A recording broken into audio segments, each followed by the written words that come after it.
Let's talk about suction. When you think Dyson, think manchestervacs.com. Hello there, another Dyson video today, and I'm going to show you another Dyson that you don't very often see. This is the Dyson V12, and these are not things we see, very few of these.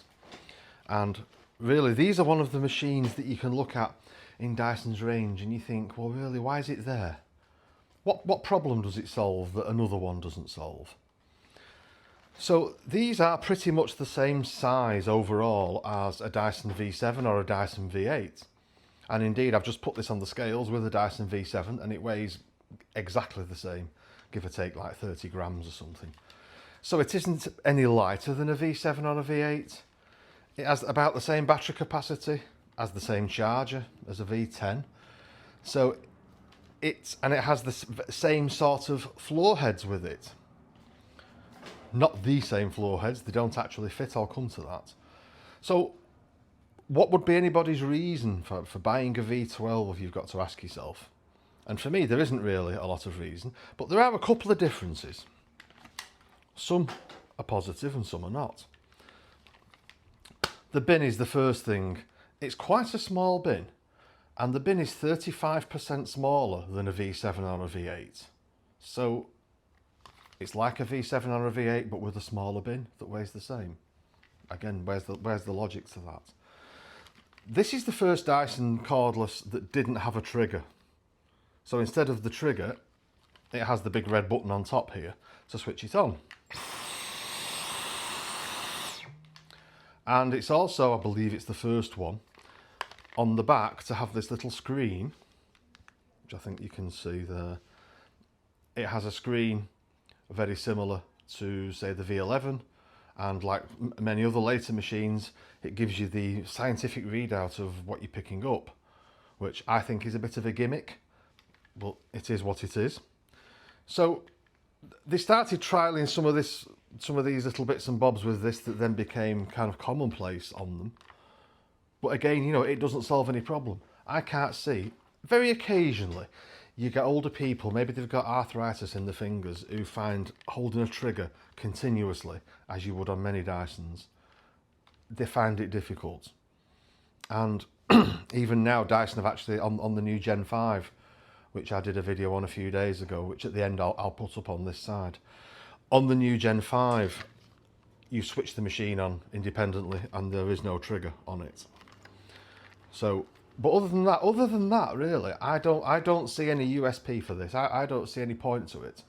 Who's going to say to themselves, well, I don't want a V8, I want a V12 because I want a smaller bin, or I want a machine where the electric tools of other Dysons won't fit? Doesn't make any sense, does it? So let's see how it performs on the floor, and I think it's going to be exactly the same as a V7 on a V8, just as effective, but we'll see. So tool fittings is something that creates a lot of confusion for people and parts sellers. So I think that's something that we need to touch on. Dyson historically have always done this thing that when they change models, they like to change something on the tool fittings just a little bit. And there's no scientific reason for them to be doing this. For me, they're just trying to, if you're a customer that's bought the previous model, they want to make sure that your tools don't fit the one you've just bought, so you've got to go out and buy a load of new ones. Very cynical, I've always thought. And that's the reason that we've designed lots of adapters over the years and made lots of adapters over the years to solve these problems, to allow people to use older tools with newer machines.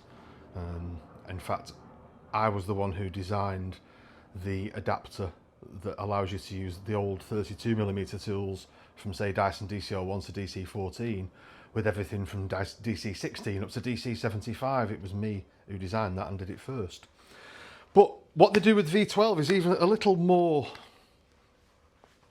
difficult. Here's a standard tool with a standard fitting, a non-electrical tool, the same as you would find on any V7, V8, V10, V11, V15, and the non-electrical tools will fit this just fine. So then you'll think to yourself, oh, that's great, isn't it? So all the other tools off my other Vs will fit me new V12, and that's where Dyson pulled another little sneaky trick. This is a head off a V7 or a V8, And you can see it looks pretty similar, doesn't it? You put it in and it won't fit. And there's a reason why it won't fit, which I'll show you. So I'll show you what they do with the electric tools. This is, I don't know which one's which now. This one's the V12. This one's say a V7, V8, V10. It will fit any of those. Now, if you look closely at the electrical sockets on the bottom there, they're ever so slightly different. And that means one doesn't fit the other. And then if you look at the profiles on the side here, this one is straight and this one has a slight tilt on it. So that means even if you do get out your Dremel and mess around and make the sockets fit, the actual where they mate up to the machine or mate up to the pole still isn't going to fit. Now there's no possible reason I can see from an engineering perspective why Dyson would do that, and there is no reason from an engineering perspective why they would do a lot of things that they've done over the years with tool fittings. Anybody that knows anything about DC08 and DC19 tools will know exactly what I'm talking about.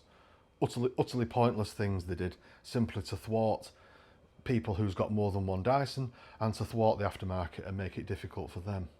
So in many respects the V12 is quite a unique machine. And the fact it's unusual and a unique machine is perhaps one of the reasons it never really took off that much. You don't see very many of these. I don't know how many Dyson sold, but I can go off the amounts that we see in here for servicing and for parts. And you know it's not very many. We probably don't see one of these a month. We might not see one for 2 months. So they are quite a rare machine, but they're not a rare machine that carries any particular value or any particular desirability other than maybe that power button on there. So why they made them, where were these designed to sit in the range, really I don't know. If you know, tell me in the comments below, or if you've got any opinions about this machine you think I've missed and you think there's a really good reason for it to exist despite it weighing exactly the same as a V7 but with a 35% smaller bin. Really, I'm all ears. So if you know more about this machine than me, let's do that in the comments down below. I'm very eager to learn something because no one knows everything, do they? So anyway, another Dyson video. We'll do another interesting machine next time.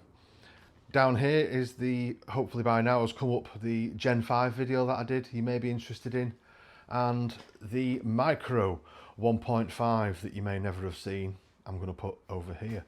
So thank you for watching. Please like and subscribe, and I'll see you next time.